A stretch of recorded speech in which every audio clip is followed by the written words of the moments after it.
गांव का समाजशास्त्री यूट्यूब चैनल पर आपका स्वागत है और मैं हूं विश्वम्भर नाथ प्रजापति। आज जो हम बात करने वाले हैं वह है भारत में समाजशास्त्र का विकास। कि भारत में समाजशास्त्र का विकास कैसे हुआ, इसका उद्भव कैसे हुआ।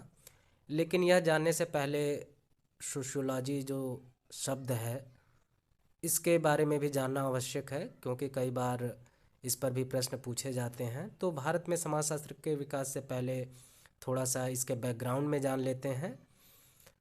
तो समाजशास्त्र, जिसको कि अंग्रेजी में सोशियोलॉजी कहा जाता है, सोशियोलॉजी शब्द का सर्वप्रथम प्रयोग फ्रांस के एक विद्वान जिनका नाम अगस्त कॉम्ट था, उन्होंने 1838 ईस्वी में किया था। और इनकी जो प्रमुख किताब है वह है पॉजिटिव फिलॉसफी। पॉजिटिव फिलॉसफी में इन्होंने समाजशास्त्र शब्द का प्रयोग किया। इसके पहले इसके लिए यह सामाजिक भौतिकी शब्द प्रयोग करना चाहते थे, सोशल फिजिक्स शब्द, लेकिन उन्होंने यह शब्द नहीं प्रयोग किया, सोशियोलॉजी शब्द का प्रयोग किया। इसीलिए अगस्त कॉम्ट को, जो कि फ्रांस के विद्वान थे, समाजशास्त्र का जनक कहा जाता है। और जो यह शब्द है सोशियोलॉजी यानी कि समाजशास्त्र, सोशियोलॉजी शब्द दो शब्दों से मिलकर बना है, सोशियस प्लस लोगस।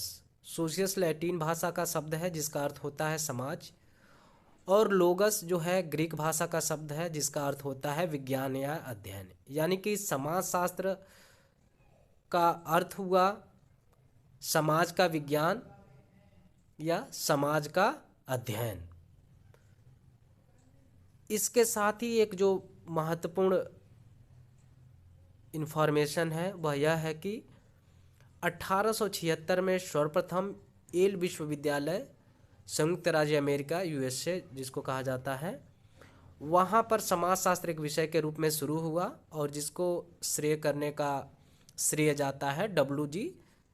समनर को। इसके बाद से हम आते हैं भारत में समाजशास्त्र के विषय के रूप में कैसे आया है।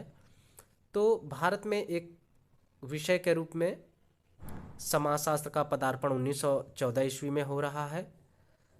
1914 ईस्वी में समाजशास्त्र एक ऐच्छिक विषय के रूप में बम्बई विश्वविद्यालय में शुरू हुआ, और 1919 में इस पर स्नातक और परास्नातक स्तर पर, यानी कि यूजी और पीजी लेवल दोनों ही स्तरों पर बम्बई विश्वविद्यालय में समाजशास्त्र की पढ़ाई शुरू हुई, यानी कि समाजशास्त्र विभाग की स्थापना हुई। और पैट्रिक गिड्स जो है इसके पहले अध्यक्ष बने।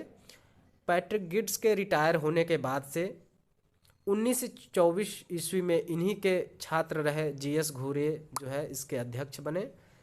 और जीएस घुरे जो है प्रथम भारतीय थे जो कि समाजशास्त्र विभाग के विभागाध्यक्ष बने थे बम्बई विश्वविद्यालय में। साथ में और भी कई तरह के डेवलपमेंट चल रहे थे समाजशास्त्र को लेकर। 1917 ईस्वी में बीएन सील, ब्रजेंद्र नाथ सील ने कलकत्ता विश्वविद्यालय में बहुत ही प्रयास किया, और वहाँ पर उन्होंने अर्थशास्त्र और समाजशास्त्र विभाग की स्थापना की, यानी कि अर्थशास्त्र के साथ ही समाजशास्त्र दोनों का संयुक्त विभाग की स्थापना कलकत्ता विश्वविद्यालय में शुरू हुई। ब्रजेंद्र नाथ सील समाजशास्त्र को लेके बहुत ही उत्सुक थे, यह चाहते थे कि बहुत ही ज़्यादा जगहों पर इसका प्रचार प्रसार हो, एक विषय के रूप में स्थापित किया जाए। इसी कड़ी में उन्होंने 1921 में लखनऊ विश्वविद्यालय में अर्थशास्त्र विषय के अंतर्गत समाजशास्त्र विषय को मान्यता दिलवाई, और बाद में समाजशास्त्र विभाग के विभागाध्यक्ष जो है राधा कमल मुखर्जी को बनवाया। तो यह भी प्रश्न कई बार बनता है कि लखनऊ विश्वविद्यालय में समाजशास्त्र जो है कब शुरू हुआ और इसके प्रथम विभागाध्यक्ष कौन थे। तो राधा कमल मुखर्जी समाजशास्त्र विभागाध्यक्ष यहाँ पर बने थे, जो कि पहले विभागाध्यक्ष थे। इसके बाद से इसी कड़ी में आगे जब हम बढ़ते हैं तो सन 1923 ईस्वी में मैसूर विश्वविद्यालय में समाजशास्त्र का अध्ययन शुरू हुआ।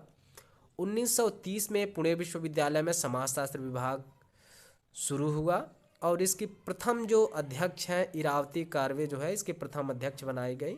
इरावती कार्वे पर आगे आप लोग पढ़ेंगे भी, इनकी एक बहुत ही प्रमुख जो चर्चित किताब है वो है किनशिप ऑर्गेनाइजेशन इन इंडिया, तो यह भी याद रख लीजिएगा आप लोग। उसके बाद से 1951 ईस्वी में जीएस घुरे द्वारा इंडियन सोशियोलॉजिकल सोसाइटी की स्थापना की गई और इसी इंडियन सोशियोलॉजिकल सोसाइटी की स्थापना के माध्यम से ही 1952 में एक मैगजीन की शुरुआत की इन्होंने, सोशियोलॉजिकल बुलेटिन के नाम से, शोध पत्रिका में, जिसमें तरह तरह के समाजशास्त्रियों द्वारा, मानव शास्त्रियों द्वारा अपने लेखों को प्रकाशित कराया जाता था। तो 1952 में सोशियोलॉजिकल बुलेटिन शोध पत्रिका का प्रकाशन प्रारंभ हुआ और किसके द्वारा? इंडियन सोशियोलॉजिकल सोसाइटी के द्वारा। तो यह स्वतंत्रता पूर्व जो है समाजशास्त्र का विकास रहा। अधिकांश जो क्वेश्चन बनते हैं समाजशास्त्र के विकास से संबंधित वो स्वतंत्रता पूर्व समाजशास्त्र के विकास से ही संबंधित होते हैं। स्वतंत्रता पश्चात समाजशास्त्र का जो विकास हुआ यानी कि 1947 के बाद से, वह काफ़ी विश्वविद्यालयों में शुरू हुआ। देश के कई सारे विश्वविद्यालयों में, कई सारे प्रदेशों में, यह चाहे वह महाराष्ट्र रहा हो, चाहे गुजरात रहा हो, चाहे दिल्ली रहा हो, चाहे उत्तर प्रदेश रहा हो, यहाँ के विभिन्न विश्वविद्यालयों में समाजशास्त्र की शुरुआत रही। शुरुआती दौर में जहाँ समाजशास्त्र में नृजातीयता और गांव पर ग्रामीण अध्ययन पर ज़्यादा फोकस लोगों का रहा, या उससे भी शुरुआती दौर में कह दीजिए तो भारत विद्या परिप्रेक्ष्य यानी कि भारतीय धर्म ग्रंथों पर ज़्यादा ध्यान और लोगों का आकर्षण रहा, उस पर उन्होंने अध्ययन करने की कोशिश की थी। लेकिन स्वतंत्रता पश्चात उन्होंने न केवल धर्म ग्रंथों और गांव पर, बल्कि यहाँ के जाति व्यवस्था के साथ साथ यहाँ पर तरह तरह के हो रहे राजनीतिक बदलावों पर, किसान आंदोलनों पर भी बहुत तरह की किताबें ली गई। यहाँ के और भी 70 और 80 के दशक में यहाँ पर दलित आंदोलन जो उठ रहे थे, महिलाओं का आंदोलन हो गया, पिछड़े वर्गों का आंदोलन हो गया, राजनीतिक वोट बैंक की राजनीति, यह तमाम विषय जो है काफ़ी इसके अध्ययन क्षेत्र में आ गए और बहुत सारे यूनिवर्सिटियों में पढ़ाया जाने लगा और समाजशास्त्र आज एक विषय के रूप में लगभग सभी विश्वविद्यालयों में किसी न किसी विषय के रूप में या विभाग के रूप में उपलब्ध है। तो आज के लिए बस इतना ही। अगले लेक्चर में हम लोग बात करेंगे कि इसके जो अलग अलग विद्वान हैं वो कौन कौन सी विचारधारा के हैं, उस पर भी प्रश्न बनते हैं। तब तक के लिए धन्यवाद।